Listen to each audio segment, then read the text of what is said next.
Thanks for coming here. The subject of today is like to speak on apparmor profiles.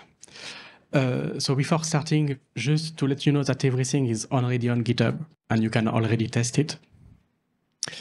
But before to go deeper than this, I am sorry, this is the mandatory acknowledgement slide.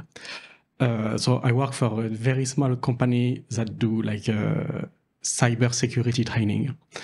And that we have like this kind of training room to teach security analysts on security monitoring solution. So yeah, we are small, we are Irish, despite of my really good French accent. Yeah, so this is for the mandatory part. Now, let's go back to apparmor itself. As you may know or not know, that doesn't matter that much. So apparmor, this is a mandatory access control solution, which means like the purpose is like you are going to control what a program can do. You are going to control what the program can do in a profile that look like this one, for instance, for the ping profile. And if this program doesn't have a rule in this stuff, it means like the program will be prevented to run anything. So it's like everything that the program can do has to be in this profile. Otherwise, this is blocked. Yeah. That's good. And it's actually really powerful from a security point of view. It has only one minor issue. Is like by default on Ubuntu, you have 39 profile installed. And when you run a new Ubuntu installation, you only have 4 actual processes that are using a profile, plus a few snap stuff. Which means like we end up with a really nice tool that can provide really strong security, but that we don't use at all.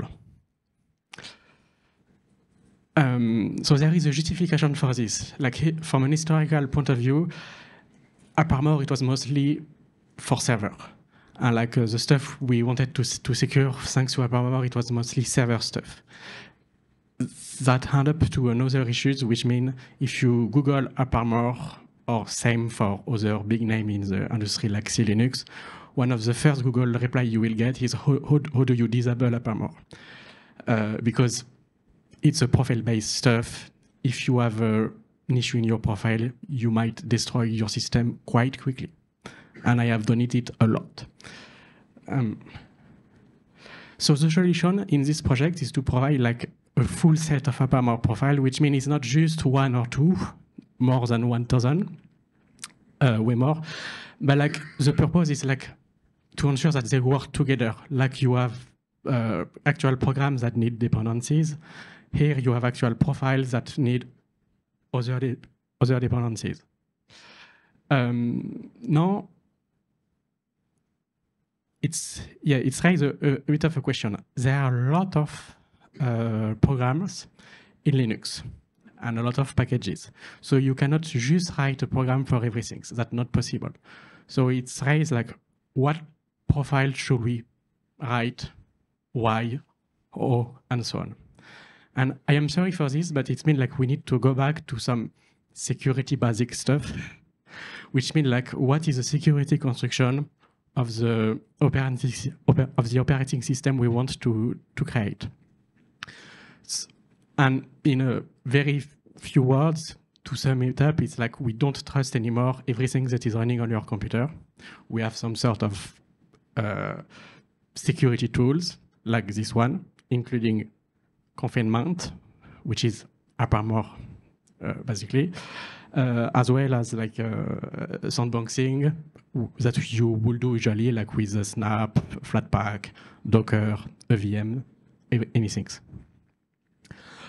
So what we can see is like this stuff here. This is already managed in a way by your sandboxing tool. Like Docker can manage your security profile, like your apparmor or C Linux profile. Same as Snap has support for this, and so on and so on. So we don't really need to write anything for this one. What we need is to write anything for this other profile here, for this other program, sorry. And because sometimes we cannot easily like sandbox them in a way that they need to speak, which is with each other so much that is become really harder to sandbox. So this is the main purpose of this project, which means in practice, it means like we need to create security profile for everything that will run at a root user. So that's a lot, including like all systemd tools that are independent, all networking stuff, debus, and so on and so on. We also need like to have good support for your desktop environment, even if these are user space services. So I know it's only GNOME and KDE because it's a lot of work and a lot of profile, like for each desktop environment. And like every other user tool that you might need. And after, like for the classic other stuff, it's like just like whatever sandbox manager system that should take the lead and manage the rest of the profile. Yeah, so there is a few rules to respect for this kind of stuff. Like when we write apparmor profile, usually it's kind of tempting to say, oh, we are going to allow a lot of stuff and we will see later what we can enforce a bit better. And this is the best way to not do mandatory access control anymore, but like just to have a big white list of everything. Like this is not how Mac stuff should work ideally. In practice, it's a bit more complex, but again, too, like we should not break a normal use of a system, which is quite tempting sometimes because we see like some dev wants to do weird stuff sometime and to access weird stuff of a system. But if we are going to break a program, that's an issue. Yeah, as I said before, too, like we should not confine anything. And on top of this, the purpose behind this stuff is really like to work on Ubuntu, but not only on Ubuntu. This should work on every application, on every distribution that run that can support apparmor. Yeah, so actually, this is the time to show you a bit.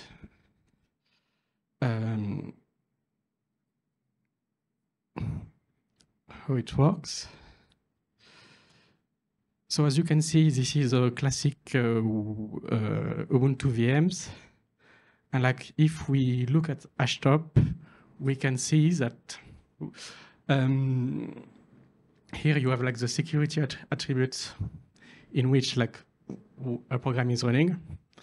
And we can see that like the init program, so systemd is still like not confined. And all the other ones, they have a specific profile and they are running under a specific profile. Yeah, so it looks right like this, but that's not enough in a way because, well, if you look a bit deeper, there are some missing part, some technical missing part, which is mostly like the init system. And after, let's go to another VM, which this time it is Arch Linux on KDE instead of GNOME. So we can have a look that this is the same kind of setup. We have profile for everything. We don't have exactly the same set of tools running because these are KDE programs and processes. But in spirit, it works in the same way. And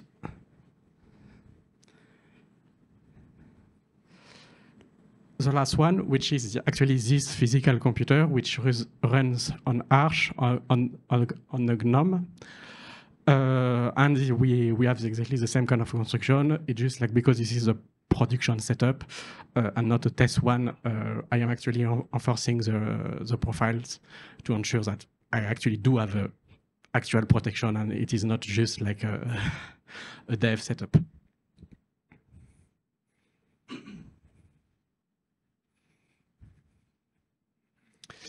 Yeah, so that's really nice, but it's raised a few issues. It's like you need to have some kind of like rule you put to yourself in order to not get lost in all of these profiles. So we are going to have a few highlights of this stuff.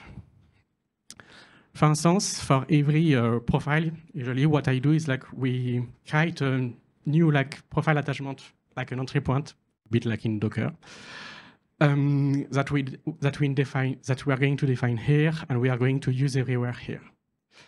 So this is a basic example, and after like the rest of the profile is a bit like basic linked to whatever we need to do. Now, on a bit more complex setup, we can see that this time this entry point, well, we have more than one binary first. We have some set of new system variables that will tell you exactly where are the libs, where are the bins, because this kind of stuff change between distribution. We have our own set of new XKG style variables, and that really allow you to personalize your system, and a few set of new abstraction to, in a quick way, give access to some part of the system. Same with all this kind of stuff, there is a big problem usually, how are you going to open some links on using your default Firefox or whatever. So we have some helper program for this. Similar stuff in command line. This kind of stuff is really useful in systemd, because every time systemd is going to use less to print some things. Yeah, so this is the nice part in a way. Now let's go a bit to the ugly part, or more less beautiful part. Is so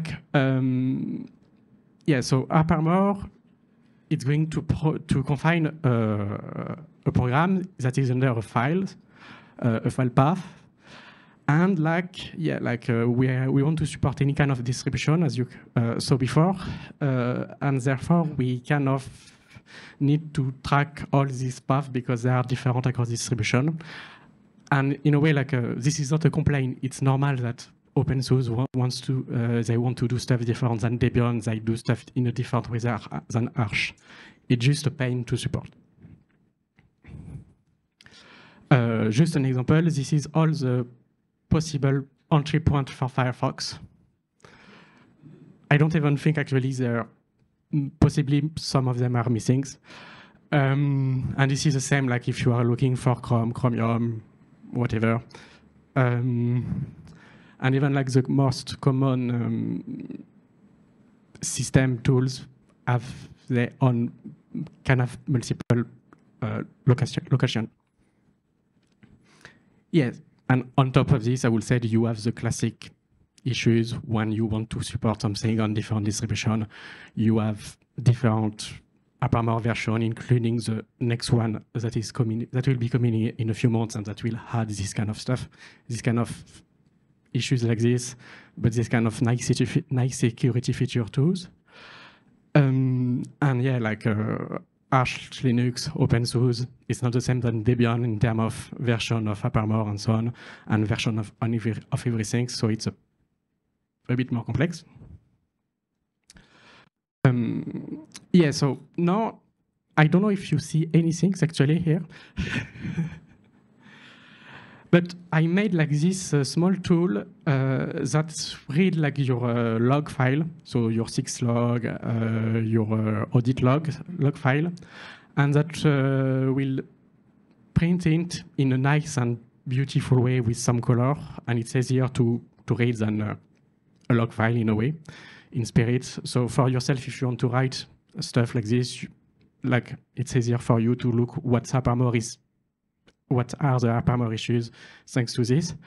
And I did the same using the same tool. It can generate the new rule for apparmor by itself with some cleanup with a lot of cleanup in the middle too, which mostly allow me to automate a lot of boring part. Yeah, so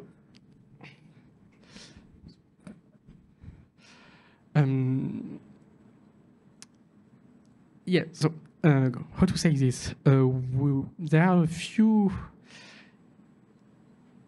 issues when you want to write something that aim to support a lot of distribution. The first one is that you need to test your stuff on all distribution. And therefore, I set up a few VMs and scripts to automate this VM generation to easily test this. And like the demo you saw earlier was running on this VM, obviously. And on top of this, after, like the plan is to really like, okay, I have a dev tool. How do we test this profile? How can we ensure that this profile are actually working fine? Because the worst stuff is like to actually break some things in the middle, and we don't want to do this. And how do we ensure that these tests are actually meaningful? Because it's for a CLI tool, if I just run this stuff, it's useless. Like, so for this, I had a really stupid idea, which is there is this man page-like system that provide a lot of examples of classic command that look like this stuff. So you can see, like for user add, like it gives you a lot of examples of what you can do with it. And therefore, I took this stuff and I run them. And it's nice because it provides a few thousand command that actually do work fine. They are basic, yes, but they work. And it's automatic, which is even better. Now the issue is like, so first it may destroy your system, like if you kind of remove your user. And on top of this, obviously it's not enough for a complex program with UI. So it's nice, but it's not as good as you could think. But it's a first, I will say. And it looks like this kind of stuff. Like, I mean, it generates this kind of stuff that after I can edit myself and run myself on whatever target distribution I want. Now, let's be honest, the results are good for some part. Like when thanks to this kind of stuff, I figure out that there are actually some stuff that a profile needs to include, like a new dependencies that I did forget and stuff like this. But this is not the majority. Most of the time, it's more minor stuff like some console access, which is more due to the way you run the system than an actual real issues. So it's good, but it's not enough in a way, I would say. Yeah, so now the plan is like, so there will be some part of upstream integration with some apparmor people in the room. A lot of work is needed regarding Debius, because Debius is a pain, and a lot of tests that still need to be done. And everything is on GitHub, and you have a documentation website if you want to have a look too. Thanks.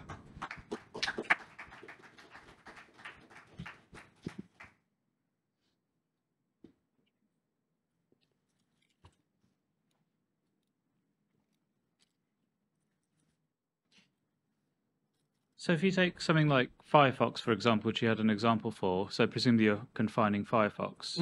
Yeah. What happens when the user attempts to, say, for example, upload a file, so they get a file pop-up browser thing, or save to disk to somewhere? You also said that